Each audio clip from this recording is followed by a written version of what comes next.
Hi friends, welcome back to another week in my life vlog. For those of you who are new here, my name is Michelle. I am 31 years old and I live in Toronto, Canada. I've been living with type 1 diabetes for over 18 years and this is a type 1 diabetes lifestyle channel. I do a lot of different videos on this channel. So I actually haven't vlogged since the beginning of April. The past 2 months have honestly been such a whirlwind, as a lot of you probably know who have been around here. I'm pregnant. I'm actually 32 weeks pregnant now, so I'm getting a lot bigger. There are a lot of appointments. I'm also going on mat leave in 2 days, which I am so excited for, honestly. I really feel like I need a break. My work has been a mad rush, just trying to finish up all the projects on my plate. So the past 2 months has just been completely inundated with work and medical appointments. I feel like things are finally starting to slow down this week since I only have 2 days left, and I wanted to take out my vlog camera and do a good old-fashioned type 1 diabetes week in my life vlog since it's been a while. And it's also going to be a really fun week, so I like documenting those weeks for myself, but I also love sharing them with all of you. Okay, so let's check out the 32-week bump here. Yep, there she is. So we've got a little girl coming in July, and then I'll show you the diabetes situation that's happening under my dress right now. So I have shorts on, don't worry. I've got Dexcom here on my leg. On the other side, insulin pump site that goes to my insulin pump, which is clipped to my shorts. This is not the best setup, not gonna lie, because this belly that I have right here sometimes knocks the pump off my shorts. So I sometimes do wear a garter belt because I find that that helps keep my pump on a little bit better, but today I just clipped it to my shorts. This morning I am just kind of getting ready because I actually have my 32-week OB appointment. So I'm going to my high-risk OBGYN this morning for an appointment. I will have an ultrasound done. I'll probably have some blood work, urine tests, just a general checkup. It's kind of like a whole process, and I actually filmed a video recently of me packing my bag of what I bring to my OB appointments because I actually bring quite a bit. So definitely go check that out if you're interested. I will put it up here for you. We are in June now. I'm honestly in such better spirits than I was this winter. I mean, after all, we have been in lockdown here in Toronto for almost 7 months, which is absolutely absurd. But our numbers are coming down now, which is really great, and things are looking up. On Friday we are actually going to start to reopen, which is so exciting. So we're starting really slow, but we're going to start with some outdoor dining, and then we're also going to be allowed to go into non-essential stores. I already have a reservation for Friday for a patio because I figured once this baby comes, I am going to be inside for a very different reason other than COVID, because I'll have a newborn. So I really want to get out while I can. All right, so now I'm just gonna go around and gather everything I need for my appointment and pack my bag.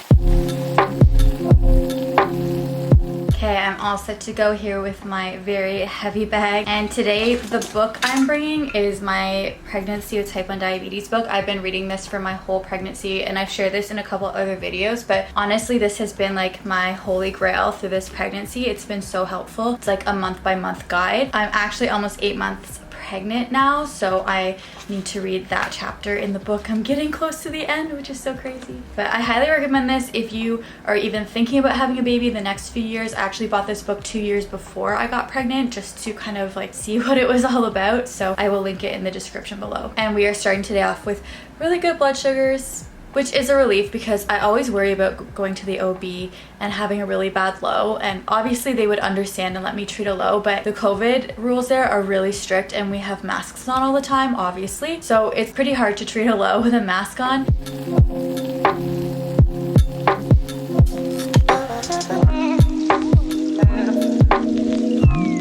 I'm walking out of my appointment now. As you just saw, I had a low, so I had to sit there for a bit and treat that. But yes, everything looks great with the baby, so that makes me really happy and relieved. She is a perfect weight, right on target. She's moving a lot and everything looks great. So I will go back in 2 weeks for another ultrasound and appointment. I am back from my appointment at my desk and ready to get back to work. I have less than 2 days left until mat leave, which is crazy. So I have a lot to wrap up before then, and yeah, I'm gonna be working pretty hard today.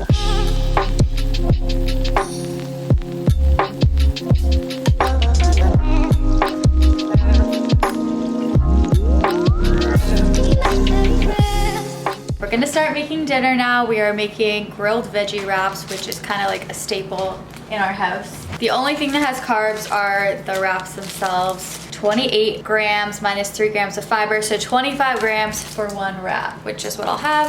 And then we're gonna roast up some veggies and put them inside. And all the veggies we're roasting are pretty much 0 carb, so I'm not gonna count them. And then one other thing I want to point out is now when I bolus for meals, I have to bolus a lot sooner because I am in my 3rd trimester, so I'm experiencing some insulin resistance, which is totally normal and good because it means my placenta is working. So I sometimes even have to bolus like 45 minutes before I eat now. It just requires a lot more planning, but that is what my body needs. All right, so we're gonna roast red pepper, asparagus, some onion, little baby eggplants over there, and then we also have cucumber and tomato cut up. Okay, I got my wrap here, all the good stuff. I added some hummus and some cheese and some hot sauce. That is a new pregnancy thing. We are on our way to go for a walk with a friend, and maybe, just maybe, we'll get some ice cream. I don't know, we'll see, because like, let's be honest, I'll be hungry in probably 20 minutes to half an hour after dinner. And yes, ice cream is definitely my 3rd trimester craving. I've been eating so much ice cream.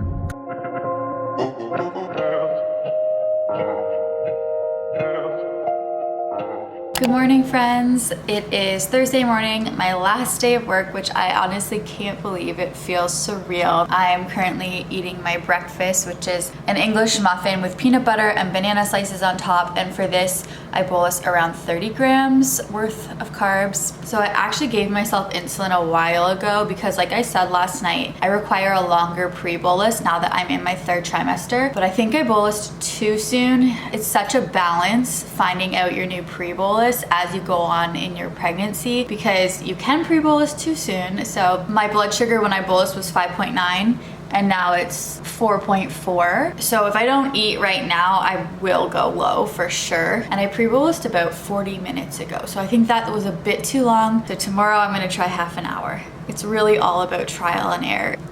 But yeah, I've been thinking a lot about being done work for my mat leave and how hard it was juggling type 1 diabetes pregnancy and a new job. And I'm honestly just really proud that I was able to do it. I was very nervous taking this new job in January because I knew I was pregnant and I was worried about how I would handle the stress of a new job while trying to keep my blood sugars in such a crazy tight range and while also juggling all of the medical appointments. So I just feel really accomplished that I was able to do both and do my new job well, and I feel like I'm leaving on a really good note. I am all ready for my last day of work. I'll do a quick outfit of the day. So I'm wearing this nice flowy red dress. It's from a local Toronto store called Birds of North America. I got this 2 years ago, so I'm not sure if they have it anymore, but I will link the store in the description box down below. And it fits my bump nicely. This little girl is kicking like crazy today. And then I decided to wear my pump on a garter belt instead of in shorts, just to make sure it doesn't fall off. I find it's a bit more secure this way. This garter belt I actually wore to my wedding, so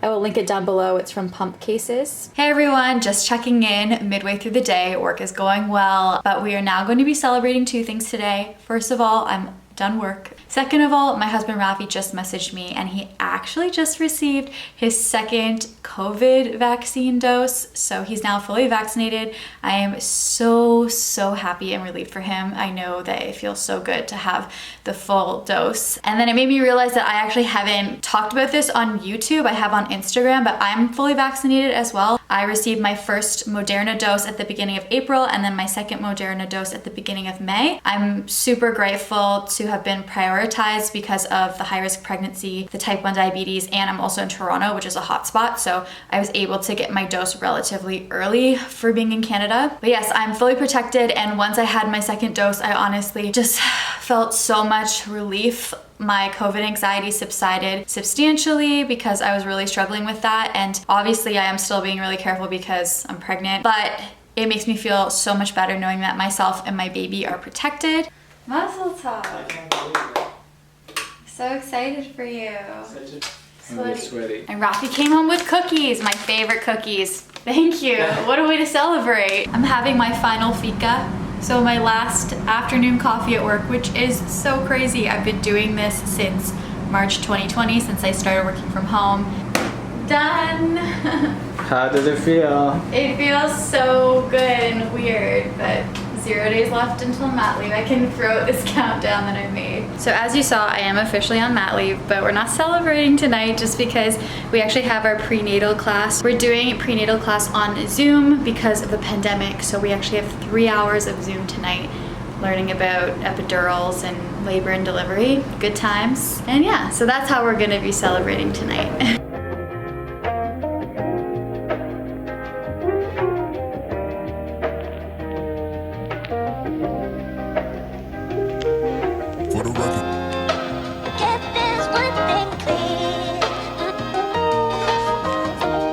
Good morning everyone, happy Friday, first day of mat leave for me, and also first day out of lockdown for Toronto, which is huge. We have been waiting a really long time for this. I am heading to a patio already today at 12:30 with my friend Natalie. This is actually my first time going to a restaurant while being pregnant because I've been in lockdown for this whole pregnancy. So I haven't ever had to give insulin or guess carbs at a restaurant. And one of the reasons why I've been able to maintain such tight control during this pregnancy is because I've been so diligent about my carb counting and weighing everything, measuring everything, and you're just not able to do that at a restaurant. So today, my approach is going to be order something that's one, either really easy to carb count, or two, low carb, just to play it safe. I'm in my 3rd trimester. I'm quite insulin resistant now. I don't want to have any crazy high blood sugar spikes, so I'm going to try to play it safe. I actually did have a little bit of a spike after breakfast this morning, but I seem to be turning around now, which is good. But breakfast is definitely my most challenging time of the day, especially in the 3rd trimester. I've always been insulin resistant at breakfast, but now that I'm in my 3rd trimester, it's gotten worse. I have to say though, the insulin resistance in the 3rd trimester definitely hasn't been as bad as I expected it to be. The only time of the day where I require a lot more insulin than I used to is actually just for breakfast, my mealtime insulin. So to give you a rough idea, before I was pregnant, my insulin to carb ratio on my insulin pump at breakfast was 1 to 10. So this means that for every 10 grams of carbohydrates I ate, I would get 1 unit, but now it's 1 to 4.5. So I take a lot more insulin at breakfast, and I do take more throughout the rest of the day as well, but not nearly as much. I'm just trying on this dress because we're actually doing a maternity shoot with my friend Thomas tomorrow, so I wanted to see what it looks like. It's so cute. The only problem is this kind of opens up. I think I need to pin it, but otherwise I think it's a good dress for a maternity photo shoot.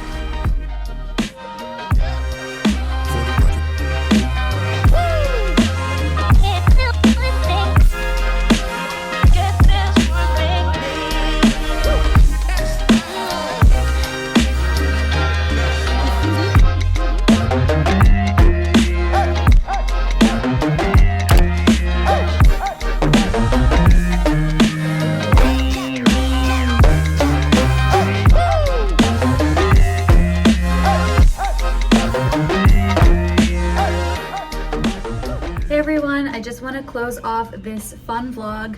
We've actually been on our baby moon for the past couple of days, which is where you kind of just get away before the baby comes, just to be together and spend some alone time together. So we went up to a small inn in the countryside just north of Toronto. It's been so nice, so quiet and peaceful here. Definitely very safe COVID-wise as well. But one thing that we've realized is it's actually really hard to eat at restaurants when you are pregnant with type 1 diabetes. I was so excited for patios to reopen, but now that we've been to a few, I'm seeing that it's actually really challenging blood sugar wise. Now that I've been to a few, gotten it out of my system a bit, I think we're going to try to limit the number of patios we go to, just because it's so hard to carb count at restaurants. I forgot, it's been a really long time. I haven't been since last summer. That is something that I'm gonna take a break from once the baby's here, and once we're able to go out again, I'll enjoy restaurants again then. But I only have a month left of pregnancy, so I'm gonna be extra careful because I want this little girl to come out okay. But thank you so much for joining me this week. It was so fun to vlog again, and I will see you in the next video. Bye!